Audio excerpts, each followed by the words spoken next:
Hi everyone, welcome to High Education Studio Classroom. And today I'm going to talk about new concept English Book 1, Lesson 30. What must I do? Sağdaşlar biz oldingi darsimizda 29-cı ders bir ögünüp çıqandoq. Ana bu 29-cı darsdagi eng muhim bo'lgan bir focus, eng muhim bo'lgan bir nuqta nima desanglar, bu yerga must'ning ishlatilishi. Must'ni biz oldingi soatligimiz darsda tushlik fe'lda o'rgangan. Ana bu tushlik fe'l endi bu yerga qanday ma'nosi bor desak, bu tushlik fe'lning birinchisi hamda bu yer cho'qim ma'lum bir ish harakatni qilishninki zaruriyatni cho'qim kerak, lazım degan ma'noni ifodalaydi. Adatan shu must oldira egisi qanday bo'lishidan qat'iy nazar o'xshashdan nima desam must kelgan gap. Mustni keyin yoki asli qilib qolmaydi, yoki mustni keyin boshqa narsa qilib qolmaydi. Masalan, I must, you must, he must, she must deganga o'xshash. Endi mustning keyiniga nima keldi desanglar, fe'llarningki asl shakli. Endi fe'llarning asl shakli deganimiz endi fe'llarning keyiniga asli qilib qo'ysak bo'lmaydi va yoki ing qilsak bo'lmaydi. Cho'qib qana desanglar asli bo'lish kerak.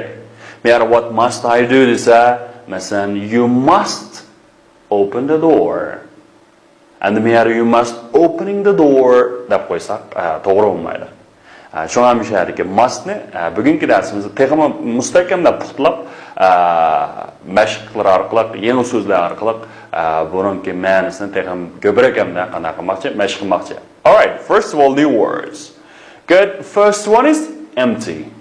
Okay, actual one wala empty. Okay. Endi bu yerga degan tovush qanday desam, pek ojiz talaffuz qilindi. Ba'zi tiz talaffuz qilib chiqib empty, empty degandek-ku. Empty. Okay, empty. Xo'sh, endi empty degan so'zning ma'nosi ilgari biz sifat vaqtida o'rgangan quruq deb. Masalan, bu stakan bo'lsa quruq. Biz shuni nima degan to'q? Buni the cup is empty. Endi quruq stakan bo'lsa empty cup. Okay. Endi bu yerga sifatlarning ishlatilishini qanday bo'lar desam, bir bo'lsa ismning oldiga keldi.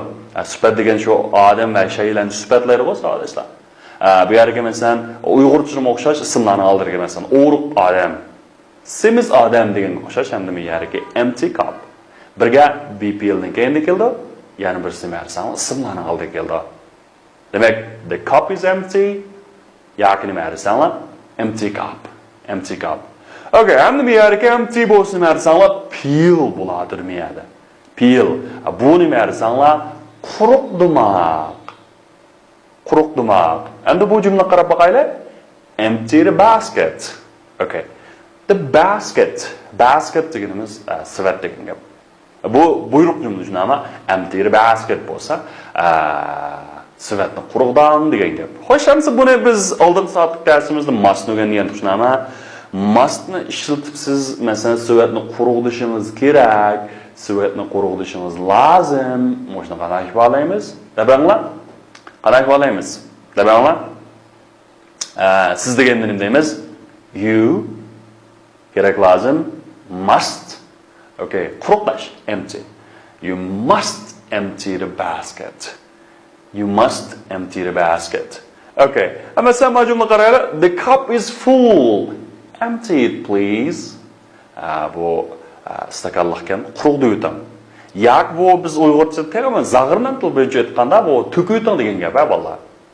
Masalan, empty deb bo'lsa, bu stak ya bu botulkaning ichidagi narsani to'kuyutam, quruq deyutam degan ma'nosi chiqib beradi.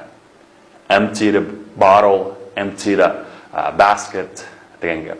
Hamda buningki qarama-qarshi ma'nosi biz sifatni o'rganganda nima full deb o'rgangan. Full degan liq degan gap tushunami? Bu liqlamak bo'ladi bu yerda peel bo'lgani ma'nosi. Masalan, qo'sqim ochtirgan deymiz. Okay. My stomach's empty then? No. Bu intayin addilam nima desam? I'm hungry. I am hungry. Hungry. Okay, and yana bir jumla voqea qaranglar. You must empty your box. All right, you must empty your box. Siz cho'qim bu eshikni quruq dishingiz kerak. Demak, empty quruq demak. Empty the cup. Nimani quruqtmak? Stakanni quruqtmak. Okay. Empty the basket. Savatni quruqtmak. Okay. Good. Next one is read. Okay. Read. Endi nima tavish qarama? O'tirdiki nima? Odatda masalan og'zimiz kulimsiragan oldish kitap so'ziladi, qishimiz ustiga ko'tarilish nima? Nima? Read. Read. Okay, aktiv o'qinglar. Read. Bu nima bo'ladi desam, o'qimak. O'qimak. Masalan, read a book. All right. Read a book. Nima? Kitob o'qimak. Odatda jurnal o'qimak deganni nima deymiz? Journal deganni nima deymiz? Magazine. All right. Endi biz Uyg'urchada jurnal deymiz, hamda journal deb birisi bor. İngilizce'de journal. Ummu jurnal deymiz, lekin hamda bu journal deganimiz nima desam, maxsus mesela maktablarniki, ma'lum bir tadqiqot o'rinlariniki, ilmiy maqolalarni chiqarilgan maxsus oylik, fasllik jurnallar bor. Shuni nima deymiz? Journal deymiz. O'xshab qoladi. Okay. Ammo read a magazine degan jurnal o'qimak. Okay, endi masalan jiq bolalar o'qimak deganni Uyg'urchada xato aytildi-da. Masalan, naqsh o'qimak deydi. Hey, naqshini o'qimaydi, naqshini aytadi. Naqsh aytmak deyishimiz kerak. O'lchamdagi holat shu ba'zi naqsh o'qib beradi, qo'ydi. Naqsh aytib beradi deganimiz to'g'ri. Endi shu naqsh aytmak degani nima deymiz? Sing. S-I-N-G. Sing. Masalan, naqsh aytmak bo'lsa, sing a song. Sing a song. Okay, naqsh aytmak. Sing a song. Aldirmay o'qsang, sing a bir song. Naqsh aytmak. Ma'u bo'lsin masalan, o'qimak biz kitob, jurnal bir narsa o'qiymiz shuni ama. Okay, hamda masalan mustni ishlatgan bu jumla qaranglar. He must read it. He must read it. U cho'qib qanaqa qilish kerak? O'qish kerak. He must read it. He must read it. And do you read this book? Siz bu kitobni o'qamisiz? Okay. Do you read this book? Siz bu kitobni o'qamisiz? Demak, read deganimiz nima desanlar? O'qimak. Uni nega men ingliztilda yana birga men bo'lgan fe'lni o'rgatyapmiz shunami? Odatda ikki fe'l hargiz bir yak kelmaydi. Agar bir yak kilga shoq qolsa, o'ttirg'i nima qo'yamiz? To deganni qo'yamiz. Bu nima? I like to read storybook. Okay? Men nimaga maraqlaydi? I read a storybook. And the storybook deganimiz hikoya kitob. I like to read. Men hikoya kitob o'qishga amraq degan gap. Okay, read. Okay, read. Uni degan biz bir darsimizda o'tirib qo'ygan mana bir gap bor. I can read you like a book. Deydi. I can degan qila olmayman, ayta olmayman, mushun bir tushlik berdi. Bu sharkat qilsa imkoniyatni bildirdi. I can read you. Men seni o'qiy olmayman. Like dak hamda me'yoriki like deganimiz xuddi dak degan gap, like a book. Xuddi men sizni kitobni o'qigandek o'qib yeta olmayman deydi. Nima degan gap bolalar? Ma'lum birisini kitob o'qigandek o'qib yetsanglar, nimani bildirdi bu yerda? Demak, u odamni vekshi tushunganligini bildirdi, shunami? Demak, me'yora g'iz tilning tan ko'p ishlatib qo'ylar chetellaklar. I can read you like a book. Demak, men sizni bek tushunman. Demak, sizning bujuringizga tushunman. Xuddi nima deymiz? Men sizni bash qo'lni tushungandek tushunman. Sizni bash qo'ldek tushunman deymiz-ku. Okay, ama shuni I can read you like a book. Agar men uni bash qo'ldek tushunmay desakchi, I can read him like a book. Okay, and men qashqani bash qo'ldek bilaman desakchi. I can read Kashgar like a book. Qashqani o'qiydirgan ba'zi bolalar yomon kana. Demek vekşi tushundigan, vekşi biladigan shu zada shu perxondek yakilqa palchidek zali ko'ngildigan topalangan. Was I can read you like a book. Demek chashin bek tushunadigan, nima o'ylaydiganligini, nima ish qiladiganligini bek biladigan odamni deymiz. Shu jumla I can read you like a book. Read o'qimak. Oldin so'zni nima aytdilar? Quruqdimak degan bir so'z o'rgangan. Quruqdimak empty, good. Next one is sharpen. Xo'sh, hamda birinchisi sharp degan so'zni o'rgangan. Sharp. Masalan, the knife is sharp. Bu pichoq bo'lsa, ishtik. o'tkir deb o'rgangan. Ani sharpen makaniga en qitilibdi. Bu piyillashtiruvchi qo'shimcha. Nima ish qilib burasida? Okay, somebody is sharpening the pencil. Birisi qarindosh ushlab etibdi. Bu yerda ushlamoq deganda nima deymiz? Masalan, sharpen deymiz. Masalan, sharpen a pencil, qarindosh ushlamoq. What about this? Sharpen a knife. Okay, anda bir pichoqni qanday qilib etibdi? Ushlab etibdi. Bu degani ham pichoqni bilavadi degan gap. Bilmak. Sharpen a knife. Bular mana knife degan o'qiganda davlatlar diqqat qilgan nuqta, mana K degan talaffuz qilmaymiz. Sharpen a knife desak olmaydi. Sharpen a knife. Nima? Knife. Nima? Knife. Good.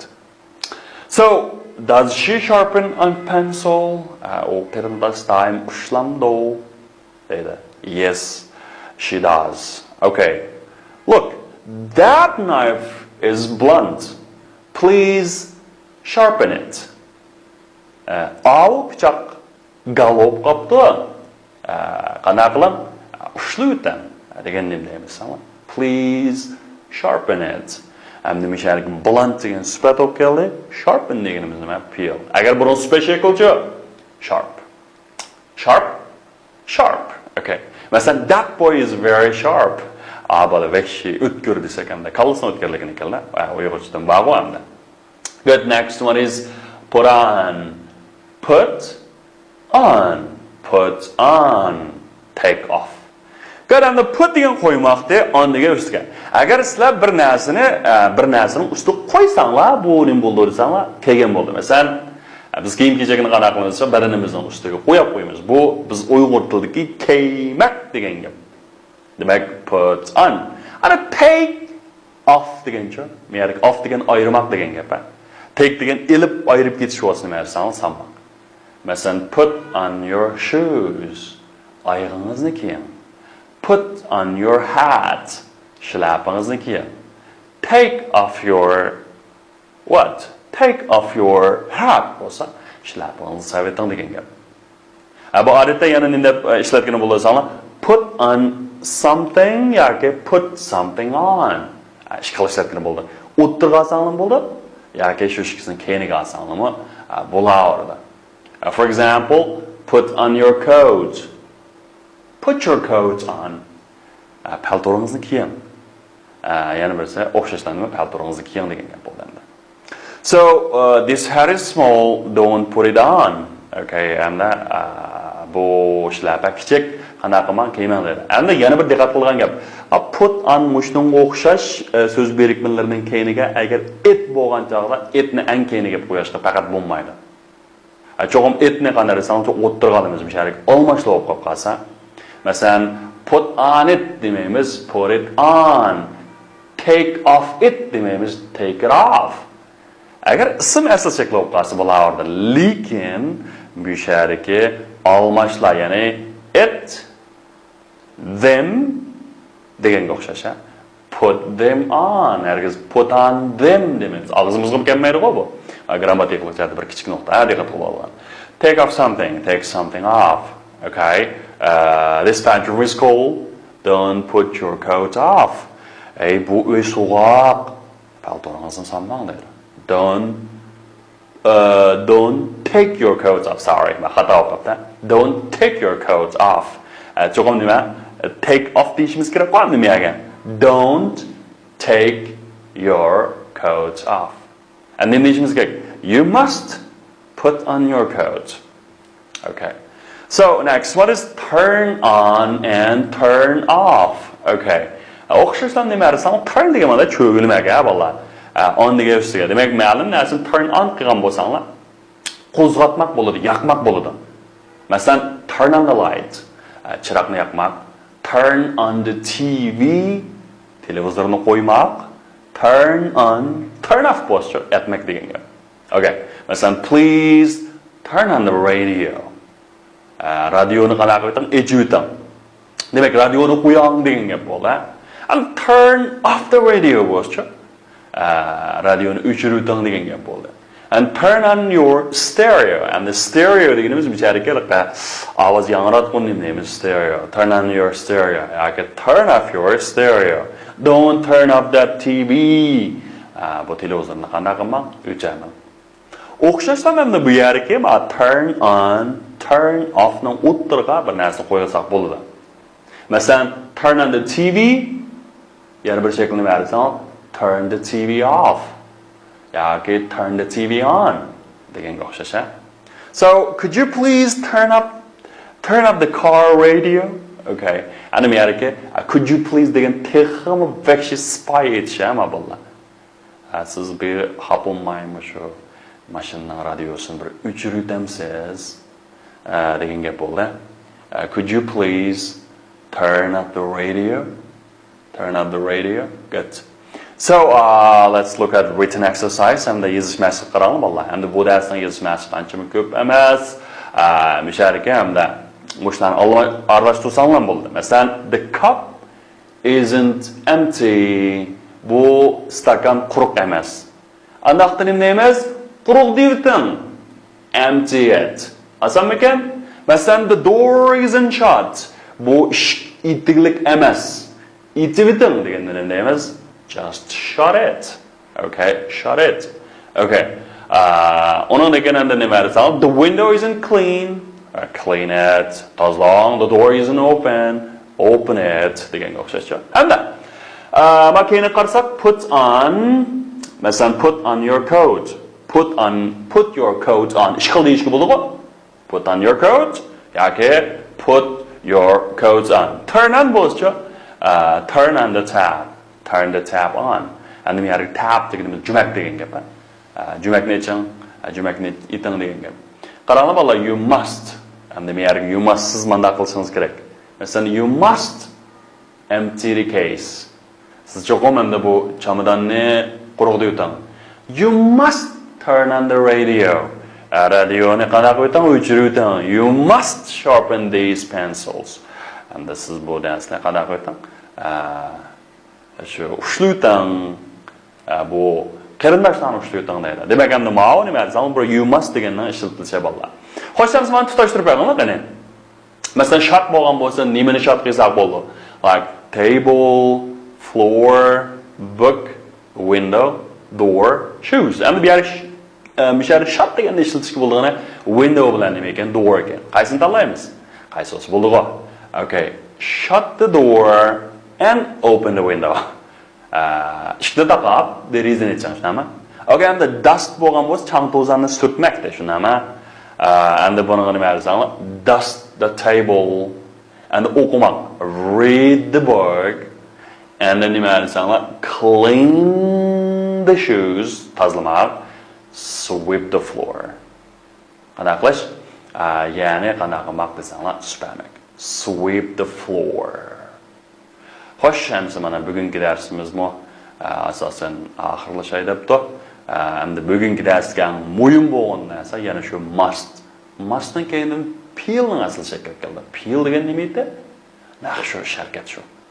Bo'lsa adashlar, bo'lsa mashqni tegim yaxshi ishlab, endi buni topshiriq nima desanglar, ash keyindagi yoziqchilik mashqini o'zingizlar yana bir qatim qayta ishlab, undan keyin so'zlikni bir 10 qatim yozib, undan sirtanda o tekstni cho'g'im yodlab o'tinglar. Chunki bu yerga tekst yodlaganingizlar yodlavergandan keyin shu butun talaffuz qilish organlaringlar ovoz chiqarish harakati shuni kunutchi. Amniyatda til o'rganish bu xuddi bir badan chiniqtirishga o'xshash, ham davomli mashq qilish kerak. Qayt mashq qilganda aslaniki endi shu so'zlash, anglash hamma jihatda tang yetilib bo'lgan gap. Bo'ldi? That's all for today. See you next time. Goodbye.